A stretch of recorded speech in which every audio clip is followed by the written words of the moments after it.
They said no woman should be out there alone. But Rachel had never listened to what they said. Not before, not now. It was barely light when she started digging. Just her, the hard earth, and the wind that whipped around the hills. Like it, too, wanted to see justice done. Her fingers were blistered before she'd carved out the first foot of that grave. By the time the sun climbed over the ridge, sweat soaked through her black dress, and grief had dried to something tougher, something sharp. She didn't cry anymore. She had done enough of that the day Eli was shot. They called it a dispute over cattle rights. They always did when men with power wanted something another man had. But Rachel knew better. Eli hadn't just stood his ground. He'd stood in their way, and for that, he'd died. A bullet in the back on the land he'd built with his own hands. The sheriff claimed there wasn't enough evidence to pursue charges. Just bad blood, he'd said. Best let it lie. Rachel didn't argue. She didn't scream. She just nodded. Then she picked out the spot where he'd always said the wildflowers grew best, and she dug. Alone. The neighbors stayed away. Some out of respect, most out of fear. The ones who had watched from behind curtains when the Ryland brothers came riding into town, looking smug and untouchable. She planted the cross herself.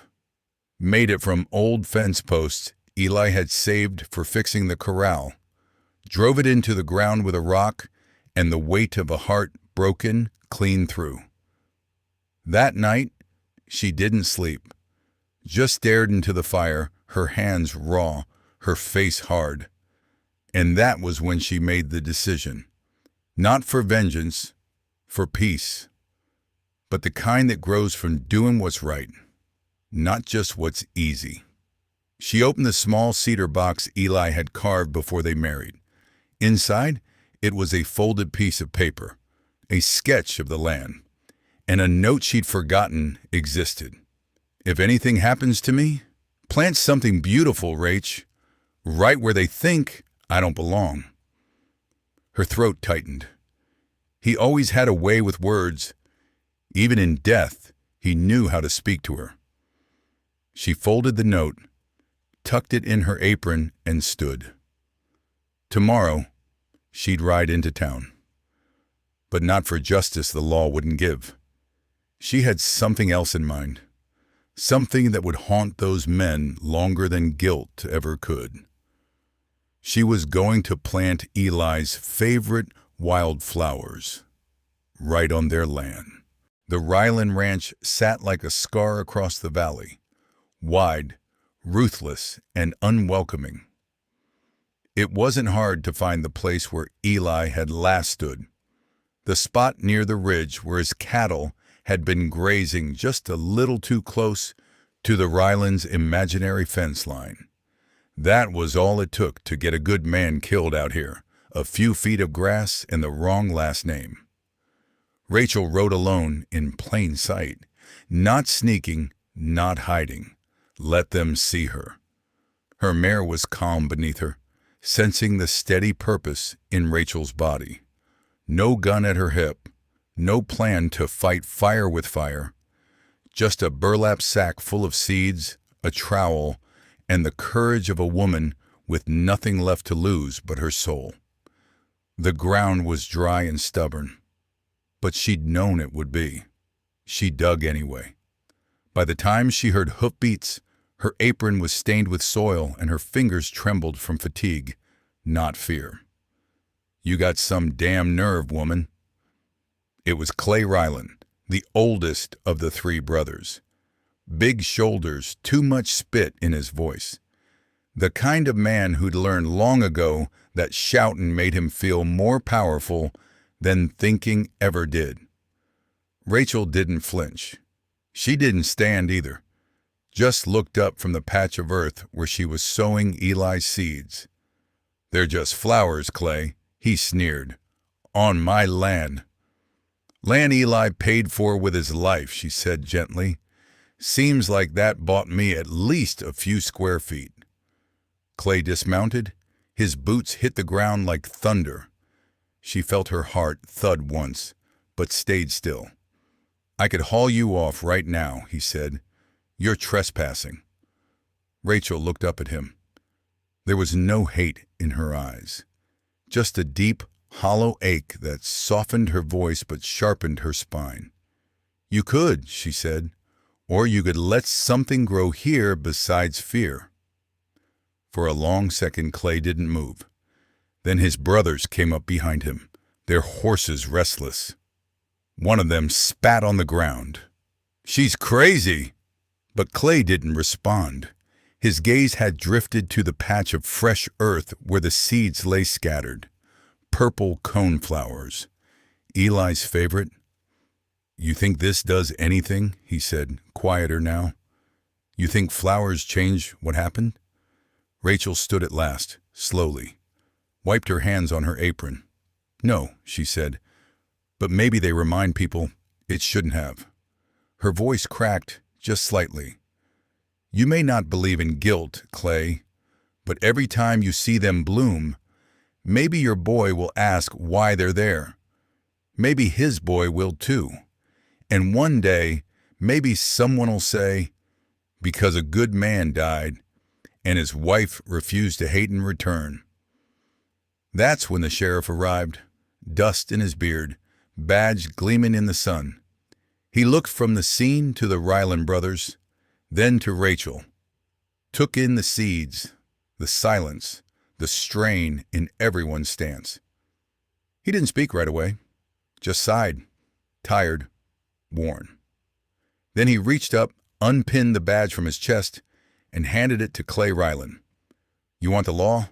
Here, take it. But you'd better be real sure what side of it you're standing on. Rachel watched as Clay stared at the badge like it had burned him. He didn't take it. Instead, he turned, muttered something to his brothers, and climbed back on his horse. Get off my land, he growled over his shoulder. But there was no conviction in it. They rode off, and Rachel, exhausted and shaking, knelt back down in the dirt. She wasn't finished planting. That summer, the valley bloomed in defiance. The seeds Rachel sowed took root, and not just in the dry, cracked soil. Word spread. Quiet at first, like the hum of bees between the blossoms. Folks came by the dozens, drawn by something they couldn't quite name. Maybe it was curiosity. Maybe it was guilt. Maybe it was just the mystery of a widow kneeling in her apron on Ryland land, whispering to wildflowers.